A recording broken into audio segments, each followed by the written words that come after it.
BMS academy में आपका स्वागत है।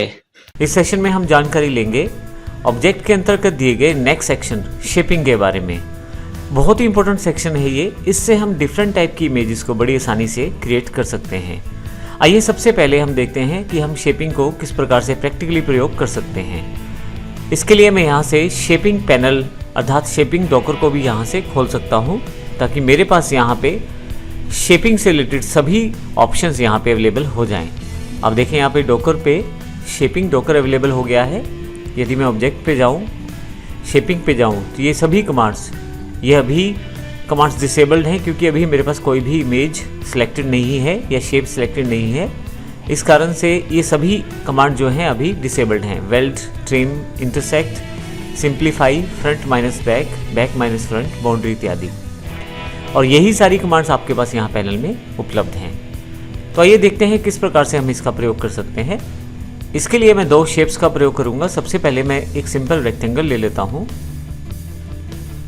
इसको फिल कर लेता हूं डिफरेंट कलर्स के साथ। यहां से एक मैं सर्कल पिक कर लेता हूं, यहां से एलिप्स टूल सेलेक्ट कर लेता हूं यहां से मैं, और एक सर्कल डिफाइन कर लेता हूं।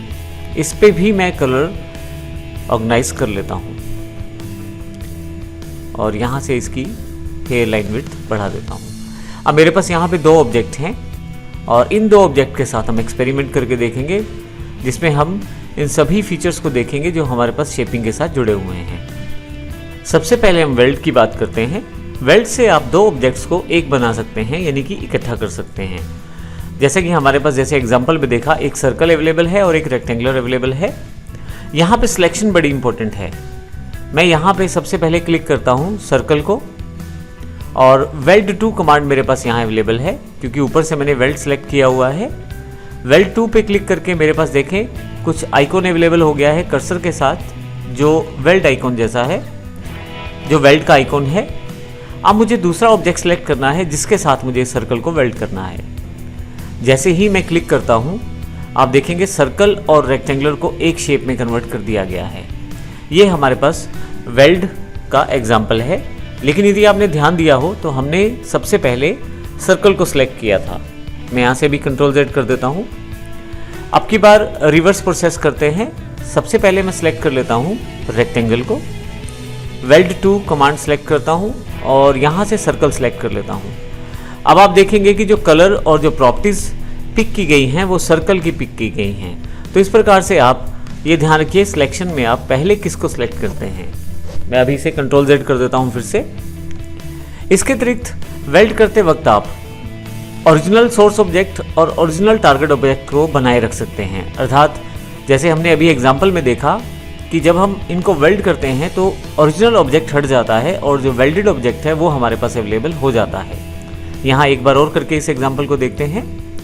मैंने सर्कल सेलेक्ट किया, वेल्ड टू रेक्टेंगल, तो आप देखेंगे दोनों इकट्ठे हो गए हैं, लेकिन जो एक्चुअल हमारे पास सर्कल और रेक्टेंगुलर था वो अब यहाँ से हट चुका है। उसकी जगह ये कंबाइंड ऑब्जेक्ट, वेल्डेड ऑब्जेक्ट हमारे पास अवेलेबल है। मैं कंट्रोल Z कर देता हूँ फिर से। मैं यहाँ से यदि सोर्स ऑब्जेक्ट रखना चाहता हूँ पीछे तो वो प्रयोग कर सकता हूँ, और अगर टारगेट ऑब्जेक्ट रखना चाहता हूँ तो वो कर सकता हूँ। मैं leave original source object select कर लेता हूँ।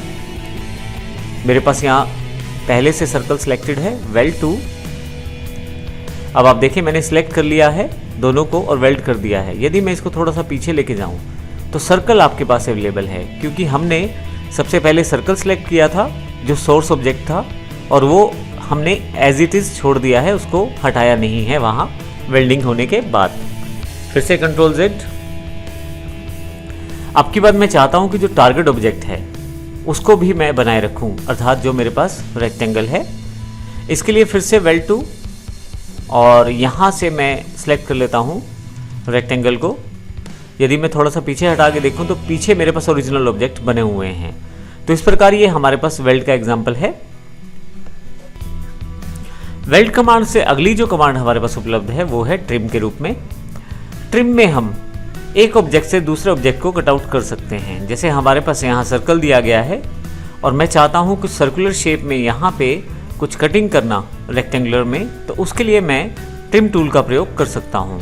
आइए देखते हैं किस प्रकार से कार्य करेगा। सबसे पहले मैं यहाँ पे सर्कल को यहाँ बीच में रख देता हूँ और यहाँ से मैं ट्रिम कमांड सेलेक्ट कर लेता हूँ। यहाँ से लीव ओरिजिनल सोर्स ऑब्जेक्ट को अनचेक कर देता हूँ और ओरिजिनल टारगेट ऑब्जेक्ट को भी अनचेक कर देता हूँ। जैसे ही मैं ट्रिम कमांड का प्रयोग करता हूँ मेरे से जानकारी मांगी जाती है कि किस ऑब्जेक्ट को ट्रिम करना है। क्योंकि मेरे पास सर्कल सिलेक्टेड था तो ट्रिम ये करेगा और अब मुझे जिस ऑब्जेक्ट को सिलेक्ट करना है उसको ट्रिम किया जाएगा, अर्थात रेक्टेंगल को ट्रिम किया जाएगा। मैं रेक्टेंगुलर को क्लिक कर लेता हूँ। अब देखेंगे यहाँ पे सर्कल हट गया है और रेक्टेंगुलर जो है हमारे पास ट्रिम शेप में वापस आ गया है। मैं यहाँ कंट्रोल Z कर देता हूँ फिर से, ताकि सभी मेरे पास ऑब्जेक्ट वापस आ जाएं और शेप्स वापस आ जाएं। मैं फिर से यहाँ से इसी कमांड को दोबारा रिपीट करूँगा, लेकिन अब की बार सोर्स और टारगेट ऑब्जेक्ट को लीव करते हुए। यहाँ मैंने फिर से सर्कल सेलेक्ट किया है, ट्रिम कमांड, और यहाँ से मैंने रेक्टेंगल को सिलेक्ट कर लिया है। अब यदि देखें तो ओरिजिनल हमारे पास यहाँ पे एक रेक्टेंगुलर है ओरिजिनल और एक हमारे पास सर्कल ओरिजिनल है, और एक्चुअल ट्रिम ऑब्जेक्ट हमारे पास यहाँ पे ये उपलब्ध हो गया है। तो इस प्रकार आसानी से हम ट्रिम कर सकते हैं ऑब्जेक्ट को। हम डिफरेंट टाइप की शेप्स को भी ट्रिम कर सकते हैं और आसानी से आप इसका प्रयोग कर सकते हैं। ट्रिम करने के लिए ज़रूरी नहीं है कि आपके पास केवल शेप ही हो, आप टेक्स्ट का भी प्रयोग कर सकते हैं। मैं यहाँ से टेक्स्ट टूल सेलेक्ट कर लेता हूँ और यहाँ से V टाइप कर देता हूँ। मैं थोड़ा सा साइज़ बड़ा कर लेता हूँ, इसको बोल्ड कर लेता हूँ। सेलेक्ट करके आप इसे बोल्ड कर लीजिए। आप चाहें तो इसका फ़ॉन्ट भी चेंज कर सकते हैं, जैसा फ़ॉन्ट आप चाहते हैं वैसा प्रयोग कर सकते हैं। मैंने ये इम्पैक्ट फ़ॉन्ट को प्रयोग किया है। अब मैं इस V को यहाँ से ट्रिम करना चाहता हूँ रेक्टेंगल में से। इसके लिए मैं यहाँ से ट्रिम कमांड का प्रयोग करता हूँ। देखिए मेरे पास टेक्स्ट सिलेक्टेड है V के रूप में, ट्रिम, और अब जहाँ से ट्रिम करना है रेक्टेंगुलर सेलेक्ट कर लेता हूँ। अब आप देखेंगे कि दोनों ऑब्जेक्ट हट गए हैं और अब आपके पास ट्रिम ऑब्जेक्ट रह गया है। यदि आप इस ऑब्जेक्ट में देखें तो V जो है कटआउट एरिया है। अगर मैं इसे किसी और कलर पे लेके जाऊँ तो आप देखेंगे पीछे इसके आप देख सकते हैं, और इसका अर्थ ये हुआ कि आपके पास ये जो V एरिया है वो कट चुका है बीच में से। तो इस तरह से आप टेक्स्ट के साथ भी ट्रिम कर सकते हैं ऑब्जेक्ट्स को और आसानी से उसका प्रयोग कर सकते हैं डिज़ाइंस और अपनी ड्राफ्टिंग के लिए। धन्यवाद।